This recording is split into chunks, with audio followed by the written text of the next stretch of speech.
Okay, here we go with the relaunch of the Pieces of EEP.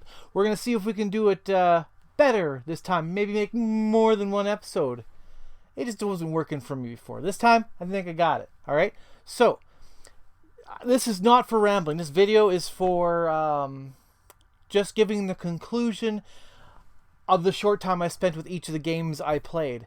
If you want to hear the rambling, I should have a podcast up at the same time as this you can listen to, which goes on for quite a bit longer of me going blah blah blah blah blah blah blah. And I call it blambling, rambling and blabbing on. So you're going into the blambles. Okay, so there was 8 Super Nintendo games I picked, and I'll just go through them one by one. Now, if everything worked out well, you should have already seen the shorts of the 8 games before I played them for this episode or set of Pieces of EEP. So let's just go to the first one in no particular order, not in the order of the shorts or anything, but in the order of the pile I have next to me.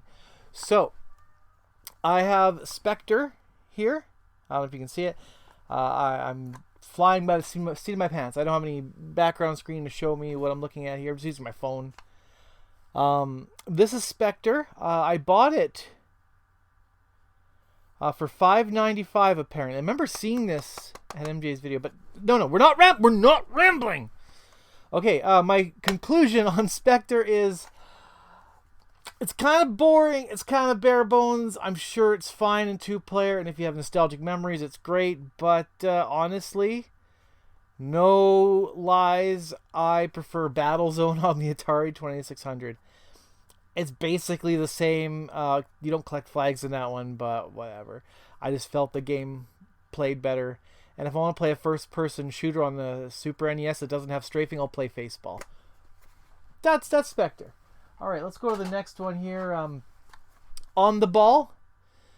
I don't need to go into what it is, but how I feel about it. It's like the bonus level from Sonic, a little less bouncy from the levels I played. It's fine. I don't think there's any other game like it on the Super Nintendo, which gets it a plus, right? So it's that.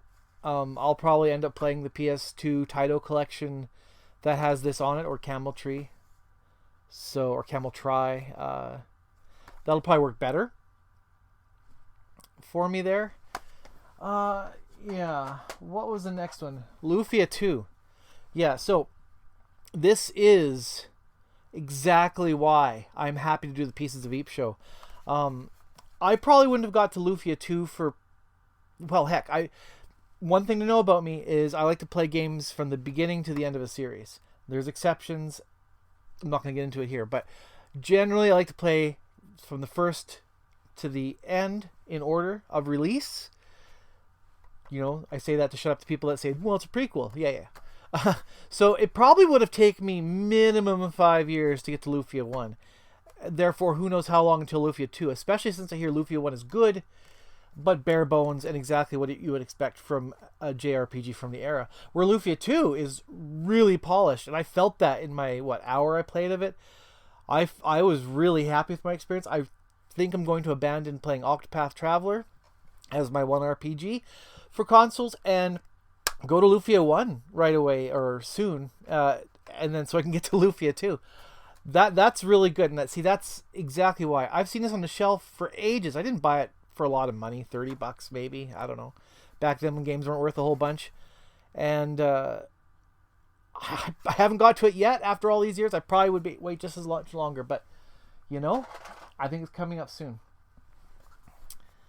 Bubsy. No, oh yeah. So if I got stickers, I should mention that here. So Lufia 2, I don't know where I bought it from. On the Ball, I don't. Spectre I got from a local store called Cashopolis for $6. Bubsy I got from a place called Replay Games, which is unfortunately closed now. It was a fun trio of stores in my area. Bubsy, I like it as much as I think I can. It's a average, above average, maybe even side-scrolling platformer that does just what it intends to do. Maybe not as well as it intends to do it, but it does it well enough. If you've played through Sonics and you want something else, and you don't want to play Sonic again, then play this. Or if you hate Sonic, then play this. Although I can't imagine you liking this if you hate Sonic. But it's not bad. What could possibly go wrong? You're already bored if you're playing this, so nothing could go wrong. It's perfect all the way through, isn't it? Alright, Super Street Fighter 2. Beautiful graphics for the Super Nintendo. Playing through it this time didn't change my mind. And by playthrough, I finished it on the easiest difficulty. And yes, I am fully aware that if I was playing this game and I knew all the moves, I didn't. God, I was playing as Vega and I did one move once, I think, of his. And I'm like, I don't know what I'm doing. But if you know the moves and you understand the strategy of the game, I know Street Fighter 2 is peak fighting game for its time and still holds up today. I have nothing against Street Fighter 2. It's not my jam. Mortal Kombat is, which I'm still not good at either, but I have more fun with it, But playing on easy mode in this, it let me plow through the game without continuing. So it's got that going for it. It took care of me. That's important. The next on the pile is Pocky and Rocky. I feel the same about this game as I always have. It's great. I haven't spent the time to learn the ins and outs and memorize levels, but just even playing a couple levels here and there, I always have a great time with it. I've never played it with somebody. I think that might be something I should check out at some time.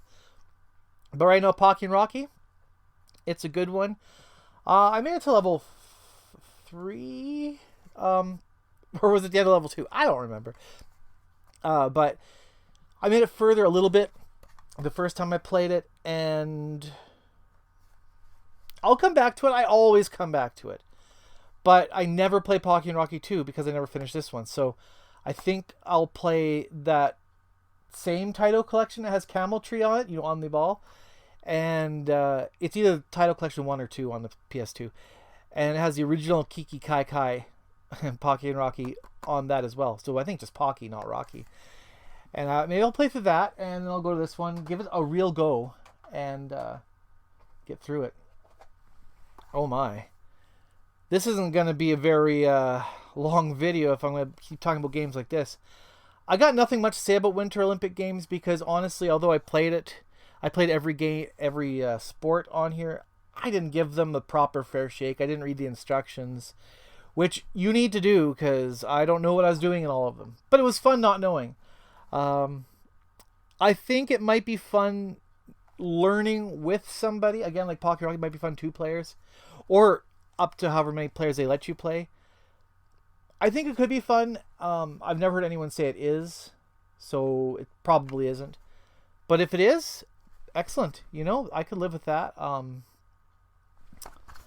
going to stop talking about that one. There's not much there. When I give it a fair shake someday, I can talk about it some more.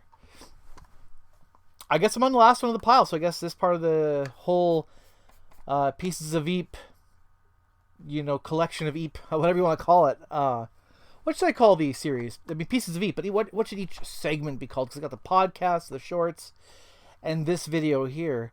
What did Fabula Novus Epialis? I don't know. What did they call the Final Fantasy VII series? Like Advent Children and Crisis Core Before Crisis and Dirge of Cerberus. Whatever they called that, maybe. I don't know. So Top Gear, I came out of it disappointed. It plays fine. It plays like how you'd expect. No bells and whistles. You can't upgrade your vehicles. You got that 4 split screen, which kills the frame rate, which isn't a huge deal for me, but when it has a variable frame rate in-game, you notice it, and that throws me off in a racing game. I mean, not to the point where I'm playing worse. I'm already playing bad. It's fine, and it's fun. If I had played this first and 2 hadn't come out yet, I'm sure I would have loved it. 2 is much, much better, and 3's got the jump over the other cars mechanic, which I love. So, yeah, that's the first episode. This is the end of the first set of Pieces of EEP. The first set being Super Nintendo. And I need to figure out what my next selection is going to be. Is it going to be 8 games from Atari or PS1? Those are the two I'm really leaning towards right now. PS1 because I kind of have a little bit of a soft spot for it at the moment. I go through phases where Super Nintendo's my thing, PS1's my thing. Keeps things fresh. But, I think Atari doesn't get enough love these days. I mean, it does, but more when people talk about Atari, it's more of a, hey, let's talk about that old system that my grandpa used to play. No. Let's let an old person like me talk about it and explain, how I feel about it now, which I still like Atari games. Although, I can admit when they're a little too chunky and clunky for my taste. But, yeah, that's it for this set. Hopefully I'll get started on the next set in the next couple days or so. I don't know if I'm going to upload this at the same time or, set up 10 episodes in a row, and then have a backup to fall on in case I get lazy one week, But yeah, hey, talk to me. Let me know what you want me to do. If you want to see PS1, you want to see PSP, you want to see Atari, whatever you want to talk about the games I had, you want to tell me what I missed, because there's going to be things I missed, like obviously winter games. There's so much I didn't know about the game. If you loved that game as a child and you want to tell me, no bro, you're missing the whole point. I mean, I do the same thing with ET for the 2600. I love that game. People just don't understand it and they don't give it a chance, just like I didn't give that a chance. So I will give it the benefit of the doubt. So give me the benefit of the doubt.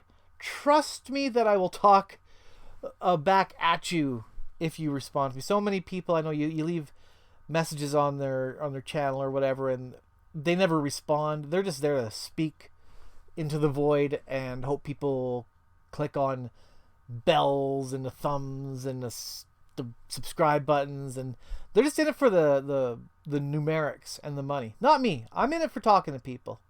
Until there's too many people and I get overwhelmed, then I'm going to start ignoring people. But until then, if your comment's worth responding to, I'll respond to it. Absolutely.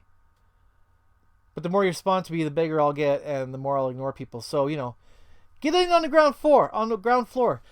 Get to know me while I'm still open to meeting new people. And you can be like, I was the first one that liked him before he was big. All right. Well, okay. Again, I still don't exactly know how to close out these videos. I'll think of a phrase at some point. I'm thinking, talk at me, I'll talk back at you later. I don't know. I can't think of anything that sounds cool. So whatever. Bye.